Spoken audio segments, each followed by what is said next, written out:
ಅಣ್ಣ ನಮಸ್ತೆ.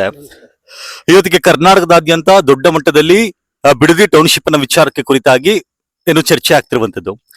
ಆದ್ರೆ ವೀಕ್ಷಕರು ನೋಡ್ತಿರೋದಾಗ ವೀಕ್ಷಕರಿಗೆ ಅನ್ಸೋದೇನು ಅಂದ್ರೆ, ರೈತ ಹೋರಾಟ ಅಂತ ಬಂದಾಗ ಬಿಡದಿಯ ರೈತ ಹೋರಾಟ ಏನ್ ಮೊದ್ಲೇನಲ್ಲ, ಈಗಾಗ್ಲೇ ಹಲವಾರು ರೈತ ಹೋರಾಟಗಳನ್ನ ಭಾರತ ಆಗ್ಲಿ ಅಥವಾ ಕರ್ನಾಟಕ ಆಗ್ಲಿ ಕಂಡಿದೆ. ಏನಕ್ಕೆ ಯಾವಾಗ್ಲೂ ಭೂಮಿಯನ್ನ ಸ್ವಾಧೀನ ಪಡಿಸ್ಕೊಳ್ತೀನಿ ಅಂತ ಹೋದಾಗ್ಲೆಲ್ಲ ರೈತರು ವಿರೋಧ ಮಾಡ್ತಾರೆ, ಕಾರಣ ಏನು ಸರ್? ರೈತರು ವಿರೋಧ ಮಾಡ್ತಾರೆ ಅಂತ ಅಂದ್ರೆ, ಇಲ್ಲಿ ಈಗ ಇತ್ತೀಚೆಗೆ ನಾವು ರೇಷ್ಮೆ ಮಡಿಕೊಂಡು ನೋಡಿ, ಆ ಮನೇಲಿ ಇದ್ದೋ ನಾವು. ಆ ಮನೇಲಿ ಇದ್ಕೊಂಡು ಈ ಮನೆಗೆ ಈಗ ಬಂದ 3 ವರ್ಷ ಆಯ್ತು ನಾವ್ ಈ ಮನೆಗೆ ಬಂದು. ಈಗ ಇಂಪ್ರೂವ್ ಆಯ್ತಾ ಇದೀವಿ, ಮಕ್ಕಳನ್ನೆಲ್ಲ ಓದಿಸ್ಕೊಂಡು ನಾವು ಮನೆ ಇದ್ ಮಾಡ್ಕೊಂಡು ನಾವ್ ಈಗ ಇಂಪ್ರೂವ್ ಆಯ್ತಾ ಇದೀವಿ. ಈಗ ಈ ಇತ್ತೀಚೆಗೆ ಇದನ್ನು ಮಾಡ್ಬಿಟ್ರೆ ನಾವು ಎಲ್ಲಿಗೆ ಹೋಗೋಣ? ನಾವು ಹೆಂಗೋ ನಾವು ಜೀವನ ಮಾಡ್ಕೊಂಡು ನಾವು ರೇಷ್ಮೆ ಬೆಳ್ಕೊಂಡು 20 ದಿನಕ್ಕೆ ಒಂದ್ ಬೆಳೆ ಆಯ್ತದೆ. ರೇಷ್ಮೆಲಿ ನಾವು ಸಂಪಾದನೆ ಮಾಡ್ಕೊಂಡು 30,000 ತಗೊಬತ್ತೀವಿ. ನಮ್ಗೆ ಸಾಕು, ನಮ್ಗೆ ಜೀವನ ಅದು, ನಮ್ಗೇನು ಮಕ್ಕಳು ಸಾಕೊಂಡು ನಮ್ ಜೀವನ ನಾವು ಸಾಕೊಂಡು ನೋಡ್ಕೊಂಡು ಹೋಯ್ತಾ ಇದ್ದೀವಿ. ಸರ್ಕಾರ ಹೇಳುವಂತದ್ದು, ಹಿಂದೆ ಆ ಮನೇಲಿ ಇದ್ರಿ, ಆದ್ರೆ ಇವತ್ತಿಗೆ ಈ ರೀತಿ ಮನೇಲಿ ಬಂದಿದ್ದೀರಿ. ಆದ್ರೆ ನಿಮ್ದೇನ್ ಜಮೀನ್ ಇದೆ, ಆ ಜಮೀನ ಮಾರಾಟ ಮಾಡಿದ್ರೆ ಇವತ್ತಿಗೆ 2 ಕೋಟಿ 2.25 ಕೋಟಿ ಕೊಡ್ತಿದೀವಿ ಅಂತ ಹೇಳ್ತಿದ್ದಾರೆ. ಆ ರೀತಿ 2.25 ಕೋಟಿ ಕೊಡ್ತಾರೆ ಅನ್ನೋದಾದ್ರೆ ಇದಕ್ಕಿಂತ ಇನ್ನು ದೊಡ್ಡ ಮನೆಯನ್ನ ಕಟ್ಕೊಂಡು ಆರಾಮಾಗಿ ಇಡ್ಬೋದು. ನಮ್ಗೆ ಬೇಡ ಸಮಿ, ನಮ್ಗೆ ಬೇಡ. ನಮ್ಗೆ ಈ ಮನೇಲೆ ಸಾಕು, ನಾವು ಈ ಮನೇಲೆ ಇರ್ತೀವಿ. ನಮ್ಗೆ ಸಂತೃಷ್ಟಿಯಾಗಿ ಚೆನ್ನಾಗಿದ್ದೀವಿ ನಾವು. ನಮ್ಗೆ ಯಾವ ಮನೆನೂ ಬೇಡ, ಏನು ಬೇಡ. ದಯವಿಟ್ಟು DK ಶಿವಕುಮಾರ್ ಅವರು ಮನ್ಸ್ಗಾಕೊಂಡು ಈ ಯೋಜನೆನ ಕೈ ಬಿಡ್ಬೇಕು. ಯಾಕೆ ಅಂದ್ರೆ ರಾಜ್ಯಾದ್ಯಂತ ಎಲ್ಲಾ ರೈತ ಸಂಘಗಳು ಸಪೋರ್ಟ್ ಮಾಡ್ತಾ ಇದೆ. ಬ್ಯಾಡಿ, ಯಾಕೆ ನಿಮ್ಗೆ ಇಷ್ಟೊಂದು ಇದು? ಸ್ವಲ್ಪ ಸಮಾಧಾನ ಆಗಿ ನೀವು ದಯವಿಟ್ಟು ರೈತರನ್ನ ಉಳಿಸ್ಕೊಡಿ. ಮುಂದೆ ನೀವು 2028ಕ್ಕೆ ನೀವು ಎಚ್ಚೆತ್ತವಾಗಿ ಬರ್ಬೇಕು. ಇದ್ರನ್ನೇ ನೀವು ಇದ್ ಮಾಡ್ಕೊಂಡು ಇದನ್ನೆಲ್ಲ ಬಿಟ್ಬಿಡಿ. 2028ಕ್ಕೆ ಏನದೆ ಅದ್ರ ಬಗ್ಗೆ ನೀವು ಇದ್ ಮಾಡ್ಕೊಂಡು ಹೋಗಿ. ರೈತ ಹೋರಾಟ ಮುಂದೆ DK ಶಿವಕುಮಾರ್ ಅವರ ರಾಜಕೀಯ ಜೀವನಕ್ಕೆ ತೊಂದರೆ ಆಯ್ತದೆ, ಬೇಡ. ಇದ್ರನ್ನ ನೀವು ಇಲ್ಲಿಗೆ ಕೈ ಬಿಟ್ಬಿಡಿ. ದಯವಿಟ್ಟು ನಿಮ್ ಕೈ ಮುಗಿದ್ ಕೇಳ್ಕೊತಾ ಇದೀವಿ DK ಶಿವಕುಮಾರ್ ಸಾಹೇಬ್ರೆ, ನಿಮ್ ಕೈ ಮುಗಿತೀವಿ. ಇದನ್ನ ಇಲ್ಲಿಗೆ ಬಿಟ್ಬಿಟ್ಟು ನೀವು ರೈತರನ್ನ ಯಾಕೆ ಏನ್ ಮಾಡ್ತಾವ್ರಿ ಈ ರೈತರುಗಳು? ಈ ಪಂಚಾಯತಿ ರೈತರುಗಳು ಶಿವಕುಮಾರ್ ಹೇಳುವಂತದ್ದು ಅಲ್ಲಿ ರೈತರೇ ಇಲ್ಲ, ಯಾರೋ ಇಲ್ಲ 10 ಜನ 20 ಜನ ಅವರು ಹೇಳ್ತಾರೆ. ಅವ್ರು ಮಾಡ್ಬಿಟ್ಟಿದೀವಲ್ಲ, ಈಗ ನಾವು ಇಳ್ದಿದೀವಿ, ಆ ಕಡೆ ಇಳ್ದಿದೀವಿ. ನಾವ್ ಯಾವ್ದೇ ಕಾರಣಕ್ಕೂ ನಾವು ಈಗ ಹಿಂಸರಿಯೋದ್ ಬೇಡ ಅನ್ನೋ ಒಂದು ಉದ್ದೇಶಕ್ಕೋಸ್ಕರ ಹೇಳ್ತಾವ್ರೆ ಅಲ್ಲಿ ಕುಂತ್ಕೊಂಡು. ಇಲ್ಲಿ ರೈತರು ಏನ್ ಕಷ್ಟ ಬೀಳ್ತಾವ್ರೆ, ಏನು ಇದು ಅನ್ನೋದು ಇದು ರೈತರಿಗೆ ಮಾತ್ರ ಗೊತ್ತು. ಬಂದು ನೋಡ್ಬೇಕು. ಬಂಜರು ಭೂಮಿ ಅಂತ ಹೇಳ್ತಾವ್ರೆ ಎಲ್ಲ. ಈಗ ನಮ್ಮ ಇದನ್ನೆಲ್ಲ ಮನೆ ನೋಡಿ, ಮರ ಮುಂಡಿ ಇದು ರೇಷ್ಮೆ ಇವೆಲ್ಲಾನು ನೋಡಿ 5 ವರ್ಷಕ್ಕೆ ಈ ತರ ಸಸಿ ಬೆಳೀತದೇನ್ರಿ? ಆ ತರ ಈಗ DK ಶಿವಕುಮಾರ್ ದಯವಿಟ್ಟು ಅವರು ಒಂದು ಮನಸ್ಸನ್ನ ಬದಲಾಯಿಸ್ಬೇಕು. ಯಾಕೆ ಅಂತ ಅಂದ್ರೆ ಆಲ್ರೆಡಿ ನಿಮ್ ಸರ್ಕಾರದಲ್ಲೇ ಎಲ್ಲ ಹೇಳ್ತಾವ್ರೆ ಏನಂತ, ನಾವು ಇದ್ರ ಬಗ್ಗೆ ಮಾತಾಡಿ ಇದ್ ಮಾಡ್ತೀವಿ ಅಂತ ಎಲ್ಲ ಹೇಳ್ತಾವ್ರೆ. ಸ್ವಲ್ಪ ನೀವು ಮನ್ಸು ಮಾಡ್ಬೇಕು DK ಶಿವಕುಮಾರ್ ಸಾಹೇಬ್ರೆ. ಸುಮ್ನೆ ಅದನ್ನೆಲ್ಲ ಇದ್ ಮಾಡ್ಕೊಂಡು ನಾವು ನೋಡಿದೀವಿ, ಕೋಡಳ್ಳಿ ತಾವೆ ನಾವು ಅಲ್ಲಿ ಇದ್ದೋರು, ಆ ಕಡೆ ಇದ್ದೋರಿ ಇಲ್ಲಿಗ್ ಬಂದು ಏನೋ ಜಮೀನದಲ್ಲ ಇಲ್ಲಿ ಅಂತ. ಮತ್ತೆ ನಮ್ಗೆ ಇದು ಅದೇ ಪರಿಸ್ಥಿತಿ ಬಂದ್ಬಿಡ್ತು. ಆಗಲ್ಲ, ತಡ್ಕೊಳಕ್ ಆಗಲ್ಲ ನಮ್ ಕೈಲಿ. ನಾವ್ ಈ ಭೂಮಿನೆಲ್ಲ ಬಿಟ್ಬಿಟ್ಟು ಹೋಗಕ್ಕೆ ದಯವಿಟ್ಟು ನಿಮ್ ಕೈ ಮುಗಿತೀವಿ. ಬಿಟ್ಬಿಟ್ಟು ನಮ್ಮನ್ನ ನೆಮ್ಮದಿಯಾಗಿ ಬಿಟ್ಕೊಡಿ ಶಿವಕುಮಾರ್ ಸಾಹೇಬ್ರೆ. ಅಮ್ಮ ನಮಸ್ತೆ. ಎಷ್ಟೋ ವರ್ಷಗಳಿಂದ ಇದೇ ಕೃಷಿಯಲ್ಲಿ ಜೀವನವನ್ನ ಸಾಗಿಸ್ತಾ ಬಂದಿರ್ತೀರಾ, ಕೆಲಸ ಮಾಡ್ಕೊ ಬಂದಿರ್ತೀರಾ. ಆದ್ರೆ ಒಂದೇ ಬಾರಿಗೆ ಭೂಮಿಯನ್ನ ಸ್ವಾಧೀನ ಪಡಿಸ್ಕೊಂಡು ನೀವೆಲ್ಲ ಯಾವ್ದೋ AUCT ಬರುತ್ತೆ, ಬೇರೆ ಕೆಲಸವನ್ನ ಮಾಡಿ ಅಂತ ಹೇಳಿದಾಗ ನಿಮ್ ಕೈಲಿ ಮಾಡ್ಲಿಕ್ಕೆ ಆಗುತ್ತಾ? ಮಾಡಕ್ ಬರಲ್ಲ. ರೇಷ್ಮೆ ಹುಳ ಒಂದ್ ಆಯ್ಕೊಂಡು ಜೀವನ ಮಾಡ್ತೀವಿ ಹೊರ್ತು ನಮ್ ಭೂಮಿಲಿ ನಾವು ಬ್ಯಾರೆಯವ್ರ ಭೂಮಿಗೆ ಹೋಗಿ ನಾವು ಸಂಪಾದನೆ ಮಾಡ್ತೀವಿ ಅನ್ನೋದು ನಮ್ ಕೈಲಿಲ್ಲ ಸ್ವಾಮಿ. ಅವ್ರ ತಕ ಹೋಗಿನೂ ಒಂದ್ ಫ್ಯಾಕ್ಟ್ರಿಲಿ ಆಯ್ತು, ಇನ್ನೊಂತವೇ ಆಯ್ತು, ನಮ್ ಕೆಲ್ಸ ಮಾಡಕ್ ಬರಲ್ಲ. ನಾವು ಓದ್ಲಿಲ್ಲ. ನಮ್ಗ್ ರೇಷ್ಮೆನೆ ಜೀವನ. ಕೃಷಿಯಲ್ಲೇ ಖುಷಿ ಇದೆ ನಿಮಗೆ? ಖುಷಿ ಇದೆ. ನಾವು ಯಾವತ್ತು ಬೇಸಾಯ ಸಾಕಾಯ್ತು ಅಂತ ಆಗ್ಲಿಲ್ಲ ನಮ್ಗೆ. ನಮ್ಗೊಂದಿನೂ ಬೇಜಾರು ಅಂತ ಆಗ್ಲಿಲ್ಲ. ಒಂದ್ 20 ದಿನಕ್ಕೆ ಒಂದ್ ಬೆಳೆ ಬೆಳಿತೀವಿ. 30,000 35,000 ತತ್ತೀವಿ. ಇಬ್ರು ಮಕ್ಕಳನ್ನ ಓದಿಸಿದೀವಿ. 20 ದಿನಕ್ಕೆ 30,000. ಈಗ DK ಶಿವಕುಮಾರ್ ಇದೇ ಭೂಮಿಯನ್ನ ಸ್ವಾಧೀನ ಪಡಿಸ್ಕೊಳ್ತೀನಿ ಅನ್ನೋದಾದ್ರೆ, ಆ ಭೂಮಿಯನ್ನ ಅಭಿವೃದ್ಧಿ ಪಡಿಸೋವರೆಗೂ ಕೂಡ ತಿಂಗಳಿಗೆ ವರ್ಷಕ್ಕೆ 25,000 ಇಲ್ಲ ವರ್ಷಕ್ಕೆ 30,000 ಕೊಡ್ತೀನಿ ಅಂತ ಹೇಳ್ತಿದ್ರು. ಅವ್ರು ವರ್ಷಕ್ಕೆ 30,000 ಕೊಡೋದು ಹೆಂಗಿದೆ? ನಿಮಗೆ ತಿಂಗಳಿಗೆ 30,000 ರಿಂದ 35,000 ನಾವು 40,000 ರೂಪಾಯಿ ಸಂಪಾದನೆ ಮಾಡ್ತೀವಿ. 40 ಮೊಟ್ಟೆ ಉಳಿನಲ್ಲಿ 40,000 ಸಂಪಾದನೆ ಮಾಡ್ತೀವಿ 20 ದಿನಕ್ಕೆ. ಅವ್ರು ಕೊಡೋ ಸಂಪಾದನೆ ನಮಗ್ ಬೇಡ. ನಾವು ಮಕ್ಕಳನ್ನ ಓದಿಸ್ಕೊಂಡು, ಆಡ್ ಸಾಕೊಂಡು, ದನ ಸಾಕೊಂಡು, ನಮ್ಮ ಮನೆ ತಾವು ಬಂದ್ ಅಂಟ್ರು ಖರ್ಚು ಮಾಡ್ಕೊಂಡು ತಿಂಗಳಿಗೆ 40,000 ಬಂದ್ರು 20,000 ಖರ್ಚು ಮಾಡಿದ್ರೆ 20,000 ನಾವು ಉಳಿಸ್ಕೊತೀವಿ 20 ದಿನಕ್ಕೆ. ನಮ್ಗ್ ಸಾಕ್, ಅದ್ರಲ್ಲೇ ಖುಷಿ ಇದೆ. ನಿಮ್ಮನ್ನು ನೋಡ್ತಿದ್ರೆ ವಿದ್ಯಾರ್ಥಿ ಅಂತ ಇನ್ನು ಅನ್ಸುತ್ತೆ. ನಿನಗೆ ಯಾವತ್ತು ಅನ್ನಿಸ್ಲಿಲ್ವಾ, ಸಾಕಪ್ಪ ನಮ್ಮ ತಂದೆ ತಾಯಿ ಇಷ್ಟ ದಿನ ಕೃಷಿಯನ್ನ ಮಾಡಿದ್ರೆ ಸಾಕಾಯ್ತು, AUCT ಬರುತ್ತೆ ಅನ್ನೋದಾದ್ರೆ ಇಲ್ಲಿ ಏನೋ ಅಭಿವೃದ್ಧಿ ಆಗ್ಬೋದು, ಇಲ್ಲ ಆರೋಗ್ಯ ವ್ಯವಸ್ಥೆಯನ್ನ ಸುಧಾರಿಸಬಹುದು. ಅಂದ್ರೆ ಒಳ್ಳೊಳ್ಳೆ ಹಾಸ್ಪಿಟಲ್ಗಳು ಬರುತ್ತೆ, ಇಲ್ಲ ಒಳ್ಳೊಳ್ಳೆ ಕಾಲೇಜ್ಗಳು, ಸ್ಕೂಲ್ಗಳು ಬರುತ್ತೆ, ಇನ್ಫ್ರಾಸ್ಟ್ರಕ್ಚರ್ ಮೂಲಭೂತ ಸೌಕರ್ಯ ಹೆಚ್ಚಾಗುತ್ತೆ, ಇಲ್ಲಿರುವಂತ ಜನರಿಗೆ ಕೆಲಸ ಸಿಗುತ್ತೆ ಅಂತ ಅನಿಸ್ತಿಲ್ವಾ? ಸರ್ ಹೌದು, AICT ಬಂದ್ರೆ ಒಳ್ಳೇದಾಗುತ್ತೆ. ಅದನ್ನು ಕೂಡ ಇಂಡಿಯನ್ ಫಸ್ಟ್ AICT ಅಂತ ಮಾಡಕ್ಕೆ ಹೊರಟಿದ್ದಾರೆ ಅವರು. ಭಾರತದ ಮೊದಲ AICT ಮಾಡಬೇಕು ಅಂತ. ಅದನ್ನ ಮಾಡಿದ್ರೆ ಒಳ್ಳೇದಾಗುತ್ತೆ. ಬಟ್ ಇಲ್ಲಿನ ರೈತರಿಗೆ ಯಾವ್ದೇ ಕಾರಣಕ್ಕೂ ಒಳ್ಳೇದಾಗಲ್ಲ.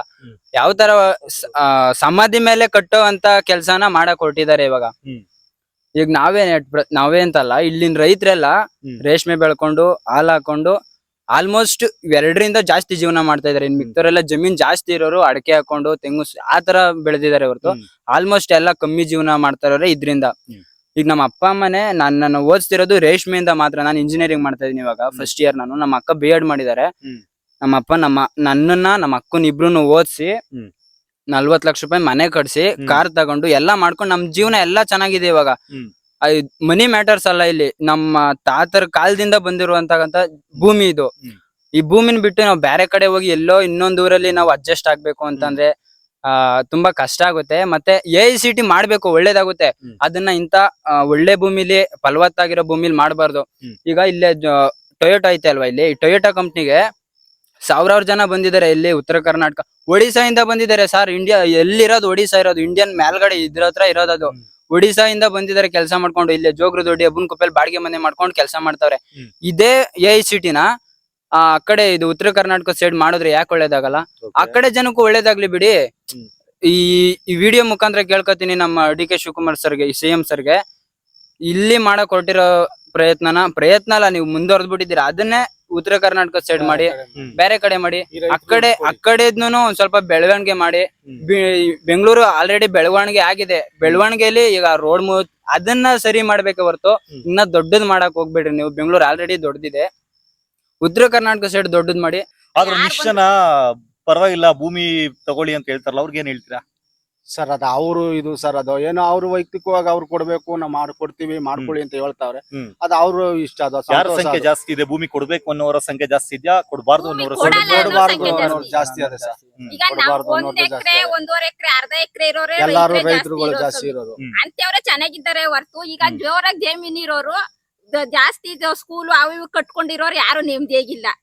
ಈ ತರ ನೆಮ್ಮದಿಯಾಗಿರೋರು ಅಂದ್ರೆ ಅರ್ಧ ಎಕರೆ, 1 ಎಕರೆ ಇರೋರು ಮಾತ್ರ ನೆಮ್ಮದಿಯಾಗಿರೋರು. ಅವ್ರಿಗೆ 108 ವ್ಯವಹಾರ ಇರ್ತವೆ ತಲೆಯಲ್ಲಿ. ಅವ್ರು ಏನೇನೋ ಮಾತಾಡ್ತಾರೆ, ಅವಕ್ಕೆಲ್ಲ ನಾವ್ ತಲೆ ಕೊಡಲ್ಲ.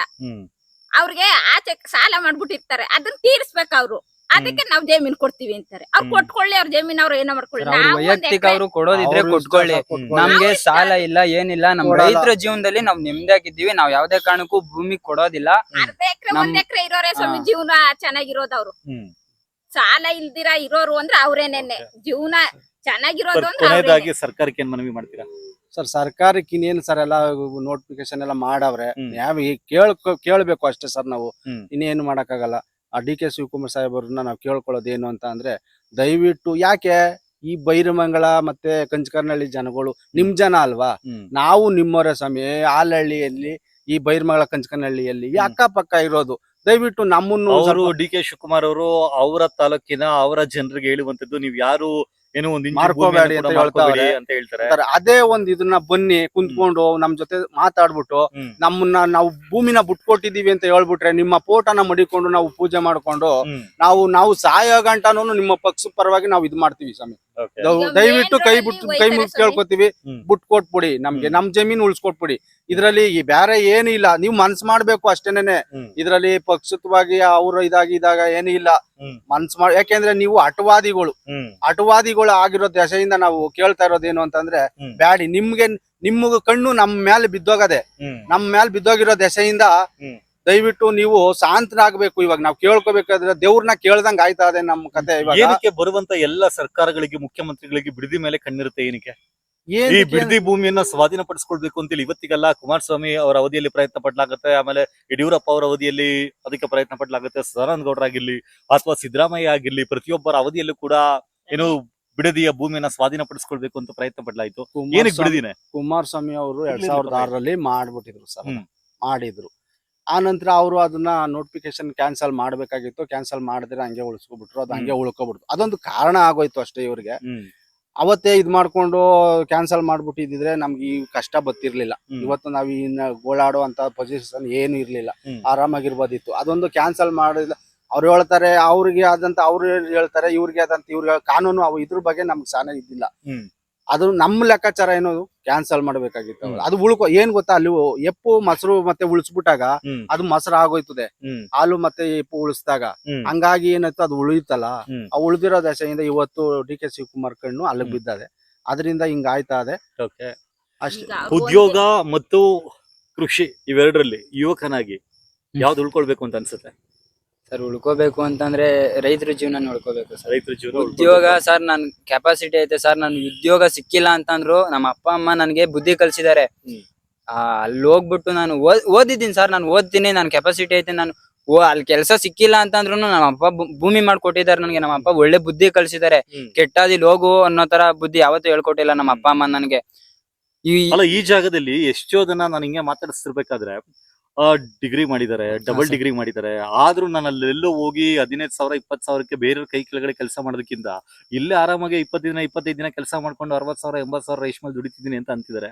ಸರ್ ಅಟ್ ಪ್ರೆಸೆಂಟ್ ನಾನು ಈಗಲೂ ಹೇಳ್ತೀನಿ, ಡಿಪ್ಲೊಮಾ ಮುಗಿಸ್ಕೊಂಡು ನಾನು ಇವಾಗ ಟೊಯೋಟಾಗೆ ಕೆಲ್ಸಕ್ಕೆ ಹೋಗ್ತಾ ಇದ್ದೀನಿ. ಇನ್ನು ಈಗ ಇಂಜಿನಿಯರಿಂಗ್ ಜಾಯ್ನ್ ಆಗಿದ್ದೀನಿ ನಾನು ಆಲ್ರೆಡಿ.